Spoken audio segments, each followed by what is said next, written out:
Hello everyone and welcome back to a new video in our Autodesk Revit series. In today's video we're gonna be learning how to draw levels in Autodesk Revit because the first step in drawing any architectural drawing. We also are gonna get to know the AMET system of using Revit, copyright, trademark, that's something I made up. And of course, if you want to know exactly what AMET stands for, then please stick to the end of the video and it will be mentioned during this video. With that being said and without further ado, sit back, relax and enjoy the show.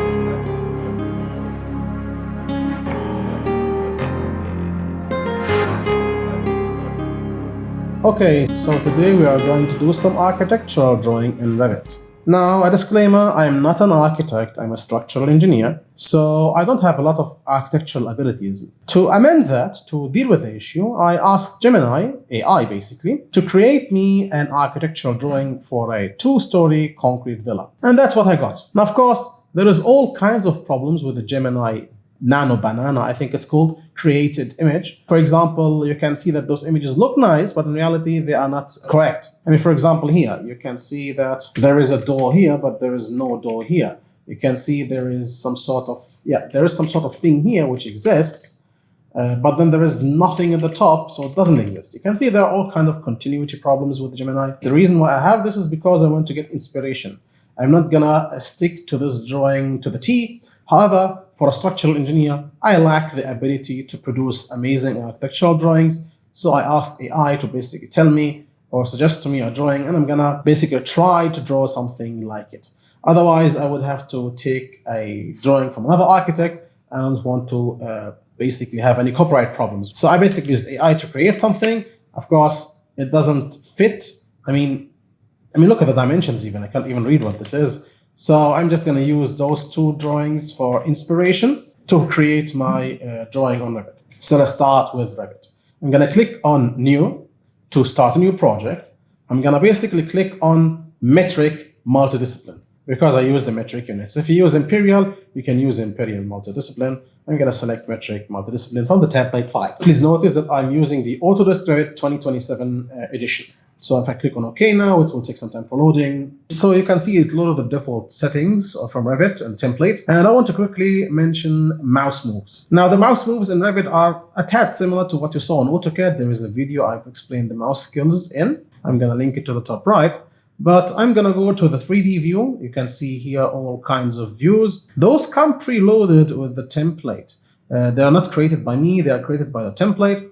And I'm interested, of course, there's architectural drawing, floor plan, floor site plan, ceiling plan, elevation. There is electrical, there's mechanical, plumbing, there's structural. But for now, I'm interested in architectural. So I'm just going to go to 3D and expand that and select 3D because I want to talk about the mouse before I start. So double click on 3D. You can see this is the box where the building is supposed to exist. Now, for the mouse, you can select going to the left, which is a cross selection or touch selection. You can select going to the right, which is an inclusion selection. You can select with the mouse by clicking on something. Of course, clicking outside deselects, and that's a difference in AutoCAD. In AutoCAD, if you click something and then click outside, it keeps it selected. No, Revit, if you click something and click outside, it deselects it. This is the difference. And for panning, you basically click on the middle mouse button and you can move it. You can rotate the wheel forward for zoom in, rotate the wheel outward for zoom out. It always zooms in to the mouse, so you can use it to zoom in and out. And for orbiting, you will hold the Shift key, click the right mouse button to be able to orbit something around itself. Now, you can see, just from the 3D, we can very quickly verify two things. There is something called L1 and L2, and those are called levels, the levels of the finished surface of the floors. Now, as you can see, there are two levels, and corresponding to the two levels, there are two architectural floor plans defined. Of course, those numbers and levels are predefined from the template. I'll just basically go back to floor plans. You can double click here, or you can notice that any view you open actually gets a tab. So I just can click there and there I am. Of course, let me just show you the picture here. This is what I'm gonna do. I will upload this picture with the course files that you will find in the description. You can also print screen this right now if you want to keep it on the right side. I have two screens, so I'm gonna take it and hold it and throw it on the other side. But let me tell you that there are 3 levels I need, 4 if you want to be more precise. There's of course the ground level, there is the top of the first floor, and there is a top of the second floor, and there is of course the level of the parapet, which I will deal with later. For now, I'm just going to say level 0. So basically L1 at 0, L2 at the height of the floor, and L3 at the height of this floor. I don't know exactly how high my floors are supposed to be. I'm gonna, of course, the number here is very gibberish. I'm gonna assume 3.2 for the finish and 6.4 here. Reason being that if I have 3.2 and my slab is around 200 millimeters, if you include the finishing, it's more, then there is a clear height of 2.9-ish, which is okay, I guess, so 2.95, 3 meters maximum. So this 3 meter height might be okay, clear height, of course. Feel free to change anything you want if you are an architect and have more grasp than me in those things. For all the architects who are watching this, I'm sorry about this. This is the mumblings of a structural engineer, so please, I hope that you appreciate having a different view on things architecture related. Okay, so we want to do levels. How can I do levels? There is a button here called level. The command has a between two parentheses LL, which means that hitting the LL is supposed to activate the command. However, it doesn't get activated. It's even grayed out. Why? Because there is no way you can draw levels on a 2D drawing. You are in the plan. You are in level 1 architecture. So from the top view, it's not possible to draw levels. You need to look at the building from the side. Those are called elevations, and if you expand this little plus button here, you can see there are a lot of elevations. Any one of those is going to suffice. So I'm going to click on the first one I see, which is East Architectural, and you can see that there are 2 levels as we have seen before. Now, those 2 levels have names 0 L1 and L2 3600. And those numbers are basically the levels. This is at 0 at ground, and this is at 3600 millimeters. Now, how can you move a level? Well, it's actually easy. You just click on it and you can move it anywhere you want, and you can see that the level modifies. You can even see it running around. This is not really how we modify levels. It looks nice and finicky, but that's not how we do it. What we do is actually we double click on the level and just modify the number. That's one way of changing the level. So 3200, and it modifies. Control Z for undoing. Another way of modifying the level is if you select anything in Revit, you can see this little dimension line pop up. Now, double clicking a dimension line in AutoCAD is one of the major sins you can commit. But double clicking the dimension line in Revit is a way of life, believe it or not. It's really counterintuitive if you come from an AutoCAD background, but once you get used to it, it becomes really cool. So double-clicking the dimension line is a way of modifying anything. So if you say 3200, you're basically asking Revit to make the dimension line 3200. You can see it just moves the level. 2 ways for the same outcome. Now, those are preloaded levels. So now it's time to do our own level. Now, there are 4 golden steps for any command you will do in Revit. Most of the commands will follow those 4 steps. Step 1 is to click on the level.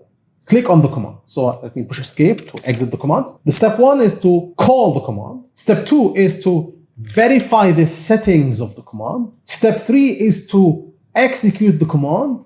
And step 4 is to fine-tune the command. I will now select or activate the command. I'm gonna set the settings. Now, if you look, there is something called create plan view. I want you to make sure it is ticked.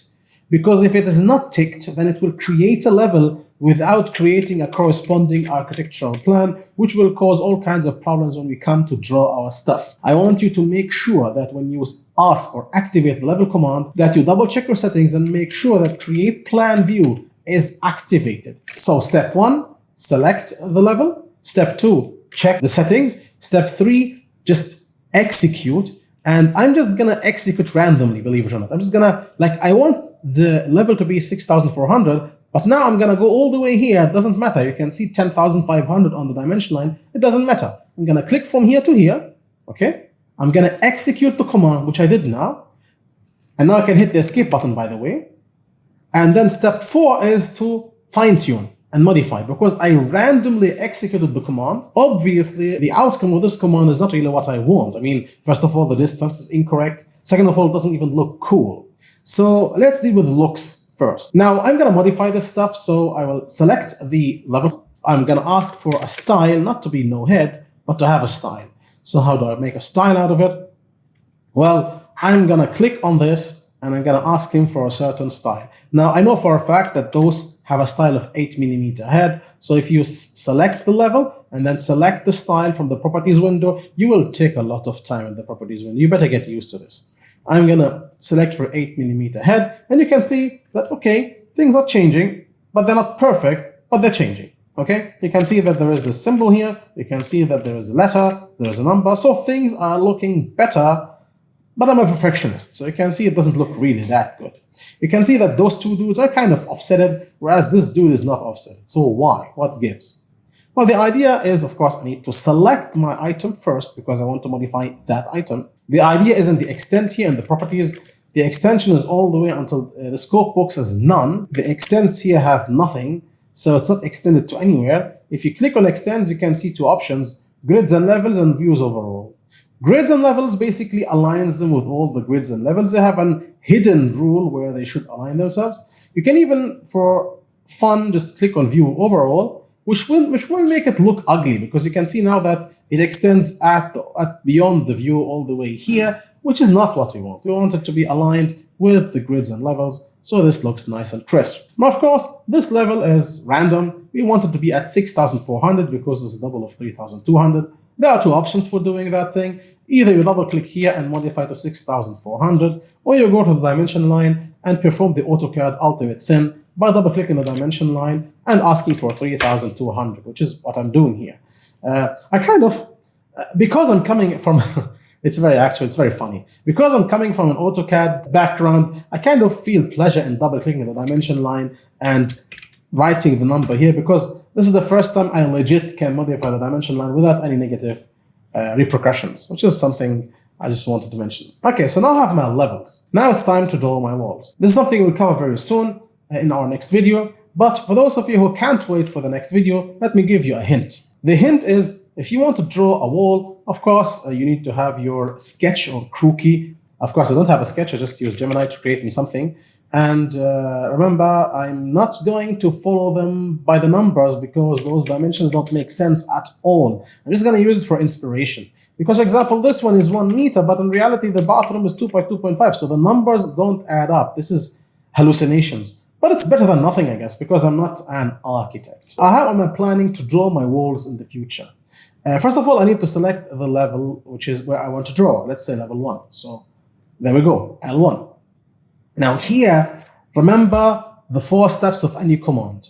So any command we want to use, we're going to activate the command, modify the command, execute it, and then tune it. So AMET, A-M-E-T. So I'm going to always basically follow those AMET steps to do any command I want. For example, let me just show you, but this is going to be subject of the next video. Let me show you how I'm going to do walls, basically. So I will click on wall. Of course, there are multiple wall commands. I will click on wall, for example, architectural. Okay, I'm going to make an architectural wall. And the first step I need to do is, well, activate, which I did, AMET, A-M-E-T. Now I need to modify the command before I execute it. There are a lot of things I can modify here. There are a lot of properties here.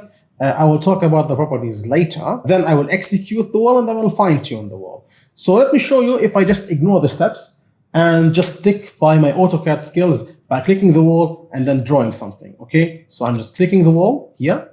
Okay, and now, for example, I'm gonna select the rectangle. I'm gonna draw me a wall here. I didn't follow the AMET system, A-M-E-T, so I have all kinds of problems. Now, first of all, I drew walls. It looks nice, but I didn't modify the wall. I just activated the command and executed the command. If I go to 3D view, or even to, for example, the elevation, you can see that the wall looks disgusting. This wall is not bound between 2 levels. It's kind of floating in midair. There is no use to it. And if you go back to the architecture here, you can see that even the distances are wrong. So just drawing random walls is incorrect. You will always aim at your commands. You're gonna first of all activate the command. Then you're gonna start modifying what you want from the command. The base constraint is where the wall starts. The top constraint is unconnected. No, I want it to finish, because unconnected means that you specify the height. 6,000, that's the reason why the wall was in the middle. Now, I don't want it to be unconnected. I want it to be connected to a level. Why? Because you could write here 3,200 and do something really cool. Like, for example, here, let me show you a wall and its height is 3,200. If you go to 3D or elevation, You can see indeed it's 3,200, but the problem is, if you modify this level, the wall is not gonna follow because the wall was not connected to the level. The wall received basically a constant height. That's not what we want. We are using the AMET system. We activate the command, we modify the settings of the command, we execute the command, and then we fine-tune the command. So let's say I want just to make a room. Of course, the next video I'm gonna draw the full walls of this architectural drawing, but for now I just wanna make a small room. So if you want to use AMET, I'm gonna basically click on the wall. Now it has WA, of course, we are making an architectural wall, not a structural wall. The difference being that the architectural wall doesn't carry loads and the structural wall carries loads. And in my building here, I'm gonna carry this building using beams and columns. I'm not intending for the walls to carry load. Germans will not like that because Germans use bearing walls. Anyway, so AMET, activate the command. You can use WA to activate it as a keyboard shortcut. So WA in quick succession, like this.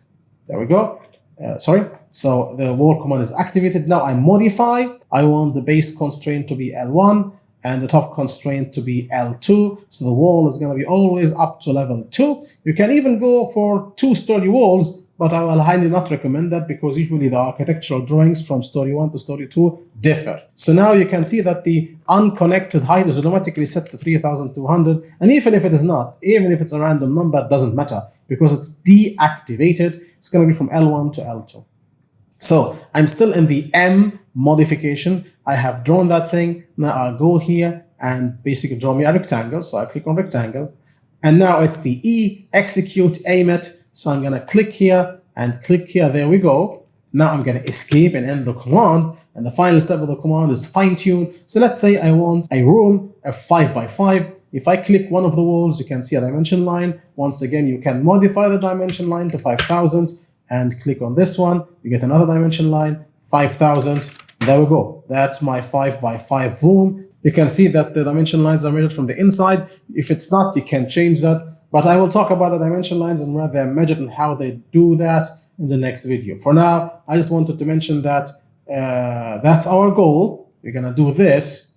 And today we did the levels and we basically set up how Revit works. Revit works in the AMET system. Activate, modify, execute, fine tune. That's all. Every time you're gonna do anything, that's what you're gonna do, okay? So I think that's everything I wanted to talk about today. Today we did some levels and got to understand how Revit works. The next video will be about drawing some walls. So yeah, that's everything I wanted to talk about today in this simple video. And before I finish, I want to give a massive AMET-sized shout out to my dear channel members in the contributor level and the helper level whose names are going to be shown on the screen. I want to thank them from the bottom of my heart as the support to the channel is priceless to me and enables me to provide you with videos hopefully on time and with a certain quality I try to achieve, and for that I'm forever thankful. And yes, I finally remembered my typical thank you message to the contributors and the helpers. Of course, I had been hiatus, so thank you very much for sticking with me. I hope that you liked the video and it was beneficial to you. If you liked it, then please, of course, do the usual things, like, share, subscribe, etc. It helps a lot with the algorithm overloads of YouTube. And with that being said, thank you very much for watching, and I will see you in the next video. Bye-bye.